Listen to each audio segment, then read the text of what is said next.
Damos la bienvenida al licenciado Jorge Acamine, presidente del Colegio de Economistas de Bolivia. Muy buenos días, ¿cómo está? Buenos días, Cecilia, un gusto saludarlo. Aquí prestos para conversar sobre temas picantes, actuales, qué están sucediendo en nuestro país, ¿no? Así es, licenciado. En poco más de 3 meses, Bolivia ha tenido 3 ministros de Economía: José Luis Parada, Óscar Ortiz y desde ayer Branko Marinkovic. ¿Qué le dice eso? Bueno, básicamente el análisis que se hace debe partir, digamos, del tipo de gobierno que tenemos actualmente, que es un gobierno de transición, es un gobierno que debió estar 3 meses, digamos, ¿no? Pero que a consecuencia de la crisis mundial por la pandemia del COVID-19 se tuvo que prolongar. Entonces, obviamente de que este tipo de medidas, de cambios que se dan en los ministros, tiene que ver mucho también en la aplicación de algunas políticas, bueno, en este caso en materia económica, que van con los pensamientos y con las líneas que pueden traer los diferentes profesionales, ¿no? Entonces, por ejemplo, lo tenemos a José Luis Parada, un hombre con mucha experiencia, más de 30 años de experiencia en la administración pública, en cargos vinculados a lo que es Hacienda, a lo que es el manejo económico de diferentes instituciones, ¿no? Como Gobernación, por ejemplo, la última, y obviamente con una cautela necesaria, ¿no? Con una forma de ejecutar políticas económicas con mucha cautela, con mucho estudio, obviamente con el fin de no poder, en el afán de buscar soluciones rápidas, poder generar más bien algunos problemas de desequilibrio macroeconómico en nuestro país, ¿no? Y obviamente de que la crisis del COVID-19 es una crisis totalmente atípica, una crisis que no viene acompañada de un ciclo económico, ameritaba políticas económicas más de mayor agilidad en su aplicación y obviamente en su afán de poder tal vez buscar soluciones que si bien comprometan el tema del endeudamiento del país, pues podamos ver un resultado más rápido en lo que es la reactivación económica. En ese lapso, entonces, es cuando entra Óscar Ortiz y obviamente que le da ese matiz y ese enfoque, nosotros lo analizamos en su momento, nos genera un decreto supremo de reactivación económica muy interesante, pero que al momento de querer aplicarlo nos topamos con el tema de que no existen los fondos necesarios en las arcas del Estado y se da, digamos, de forma paralela un bloqueo en la Asamblea Legislativa en el tema de la aprobación de algunos créditos conseguidos, obviamente, por el área de planificación, ¿no? Para poder sobrellevar y esta pandemia del COVID-19 y buscar una reactivación económica lo antes posible. Uh-huh. Nosotros entendemos de que mínimamente necesitamos para salir de esta situación una inyección de 4.000 millones de dólares a nuestra economía, mínimamente, ¿no? De ahí hay datos que inclusive necesitaríamos en algún momento llegar a inyectar alrededor de 10.000 millones de dólares, pero bueno, para mí es un poco exagerado. Uh-huh. Ahora, durante este periodo de gobierno de transición, como usted dice, licenciado, ¿hubo más aciertos o desaciertos en la política económica?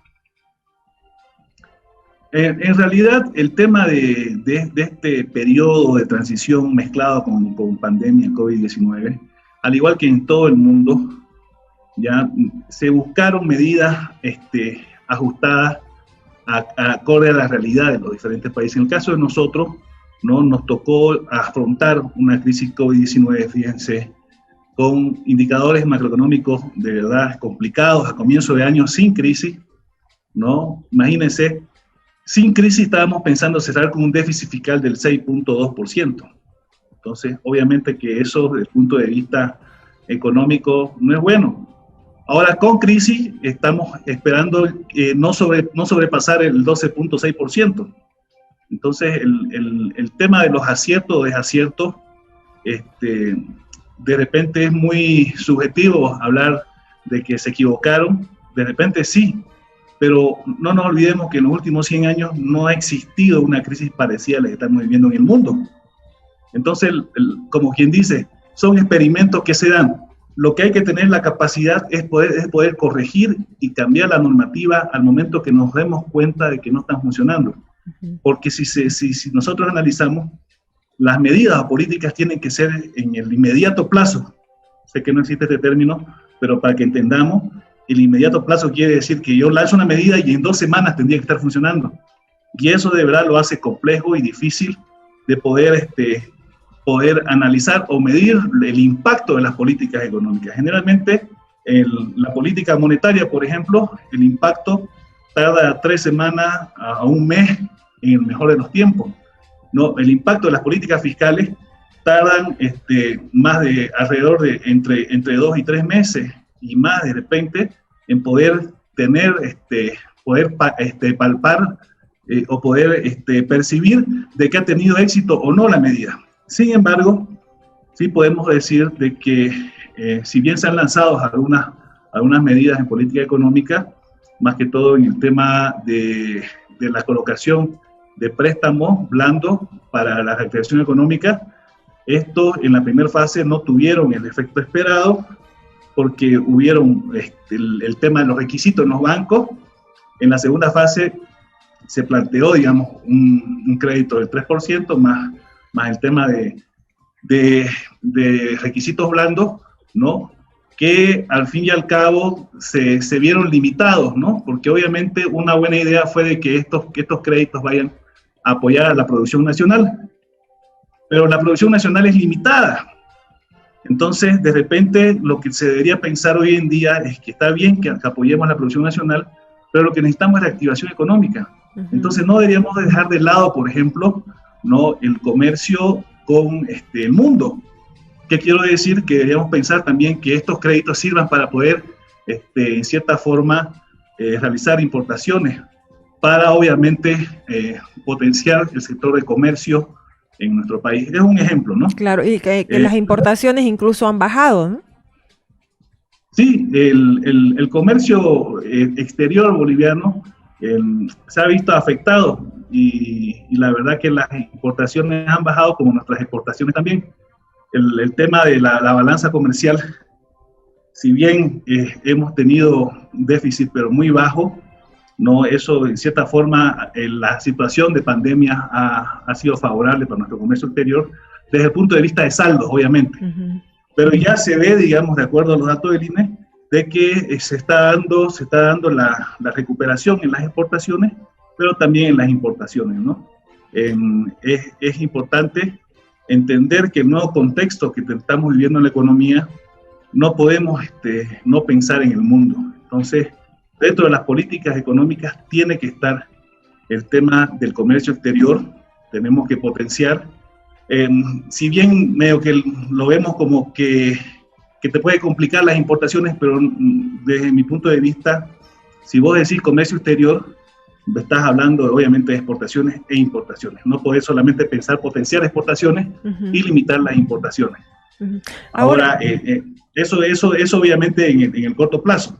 Ya después, cuando tengamos un gobierno constituido legalmente por 5 años, obviamente que ya ahí se pueden plantear políticas a mediano plazo, ¿no? Pero hoy en día lo que necesitamos nosotros es reactivar la economía y justamente ver que los efectos sean medibles y sean realmente en el inmediato plazo, ¿no?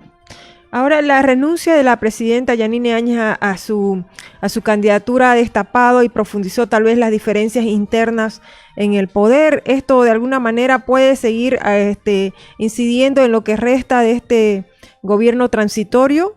¿Cómo lo ves? Seguramente.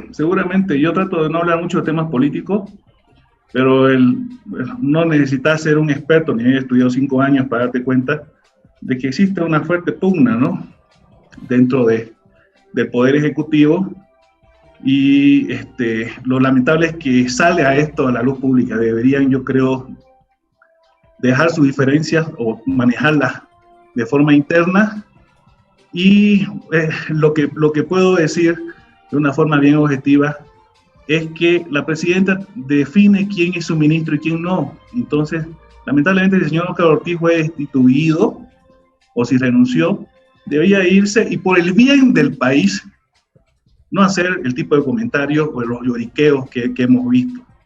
Eso de verdad que en vez de hacer daño al gobierno, hace daño a la imagen del país y hace daño obviamente al ambiente en el cual vivimos, ¿no? Uh-huh. Como le digo, eso es lo que yo percibo como ciudadano, ¿no? La presidenta es quien define quién forma parte de su gabinete. Y si dice, bueno, señor, ya no, usted no va a estar, no podés irte berrincheando y lanzando, digamos, toda esta serie de acusaciones, ¿no? contra las diferentes autoridades. Yo creo que es una falta de respeto que están haciendo a la investidura de la presidenta, y obviamente el daño no es a ella, no es al gobierno transitorio. Como le digo, el daño es la imagen que estamos dejando como país, y obviamente de que esto te puede afectar en el ambiente de negocios, ¿no? Porque te crea incertidumbre, ¿no? Por un lado, el tema de los varios cambios, pero por otro lado, el tema de que empiezan las acusaciones, el fuego cruzado entre políticos. Entonces eso, en vez de incentivar o de motivar a que volvamos a una reactivación económica, más bien puede pasar de que esto te genere, digamos, nuevamente una paralización de las inversiones. Puede ser. Ahora, el nuevo ministro de Economía, eso sí, hay que valorarlo. Según tengo entendido, él es economista. El ministro de Economía tiene que ser economista. El ministro de Salud tiene que ser médico, ¿no? Uh-huh. Entonces, si tenemos nosotros un ministro de Economía que estudió economía, obviamente de que tendríamos que tener mejores resultados que un ministro de Economía que sea político. Ahora, hablando justamente de eso, licenciado, se vienen unas elecciones donde los diferentes sectores de la sociedad tienen expectativas de lo que pueda pasar, ¿no? Más allá de que sea un tema político, pero sí también hay una necesidad de saber qué se viene, ¿no? Cómo va a ser el panorama futuro, y eso incide también en todo lo que es el ámbito económico. ¿Usted cree que la economía, así como se está mostrando ahorita, también a partir de lo que se promete, la economía va a ser un tema definitivo para el voto del ciudadano? Claro que sí. ¿O qué otro tema puede sobreponerse a este tema?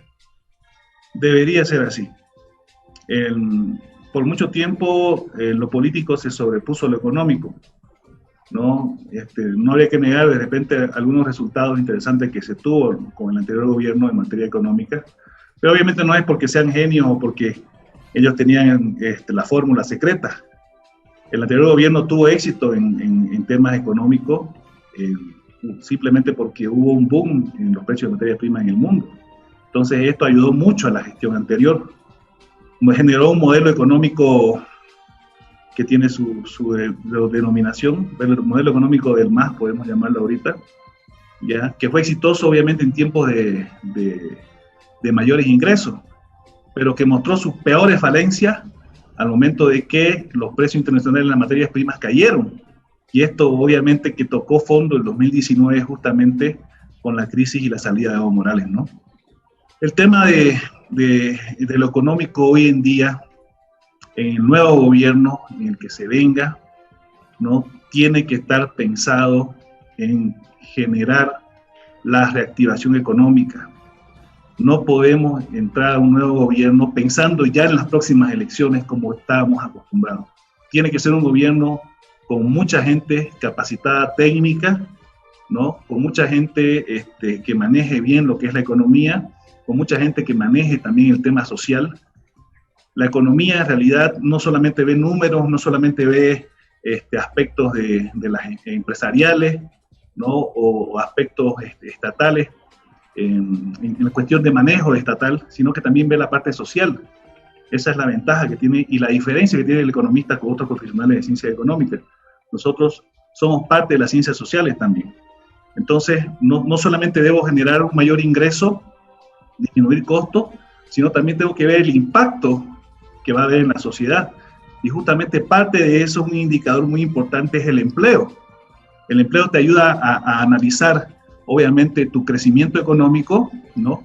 Tu mejor condición de vida que tienen los ciudadanos, pero también te ayuda a ver, por el otro lado, el tema de un análisis del mejoramiento de lo que es la pobreza. Ya estamos hablando de indicadores sociales. Entonces, esa es la capacidad que tienen o que deben tener los economistas para poder, obviamente, generar políticas públicas que ayuden a reactivar la economía, pero que los resultados sean evidentes en el mejoramiento de la calidad de vida de las personas. Según el Banco Mundial, si no me equivoco, se estima, el Fondo Monetario Internacional dice que los países en su desarrollo, con la crisis del COVID-19, prácticamente van a tener un atraso de 10 años. O sea, vamos a retroceder 10 años, ¿no? Entonces, va a ser un poco complicado, obviamente. ¿Por qué? Porque si retrocedemos 10 años, hace 10 años no teníamos el robusto Estado que hoy tenemos. Mantener este Estado pesado, sin ingresos, obviamente que va a ser complicado y tiene que ser parte de la reingeniería que debe hacer el nuevo gobierno, el de plantear un Estado más acorde a los nuevos ingresos fiscales que se van a tener, que obviamente van a ser menores por muchas razones, no solamente por el tema de la caída de los precios de materias primas, sino también, obviamente, porque al momento que se haga una reestructuración, por ejemplo, de lo que es el sistema tributario, obviamente que vas a tener que trabajar con menores importes o montos en cuanto a recaudación tributaria. ¿Por qué? Porque necesitas dejar mayor liquidez en el mercado, mayor dinero, para que obviamente las personas puedan, de cierta forma, generar mayores negocios, mayores empresas y mejores empresas, ¿no? En un nuevo ambiente que es el que esperamos los candidatos tengan la capacidad de poder explicar de una forma mejor, ¿no? Cómo es que se va a reactivar esto. Y la verdad que no he escuchado a ninguno que hable sobre este tema, pero que nosotros los economistas tenemos la idea muy clara. Necesitamos reformas estructurales, reforma al sistema tributario, reforma laboral urgente, necesitamos la reforma al Código de Comercio y generar leyes de emprendimiento, ¿no? Para poder dar un nuevo escenario, dar un nuevo ambiente, dar confianza a las personas para que puedan invertir y obviamente también generar una política exterior para poder decir, señores, vengan a invertir a Bolivia, ustedes van a tener seguridad jurídica, ¿no? Esos son los puntos, creo, que se tienen que analizar. Son muchos más y de repente podemos hablar todo el día, pero creo que son los más importantes, hablando ya de lo que se debería hacer en esta nueva gestión, ¿no? Que vamos a tener posiblemente a los nuevos gobernantes el 18 de octubre, ¿no? Le agradezco muchísimo, licenciado Jorge Acamine, presidente del Colegio de Economistas de Bolivia, y por supuesto que tendremos una nueva oportunidad en algún momento para poder ampliar sobre este tema que es de tanto interés para los bolivianos. Muy amable. Un gusto y saludos a toda su audiencia y a todo el pueblo boliviano también. Muchas gracias. Buenos días.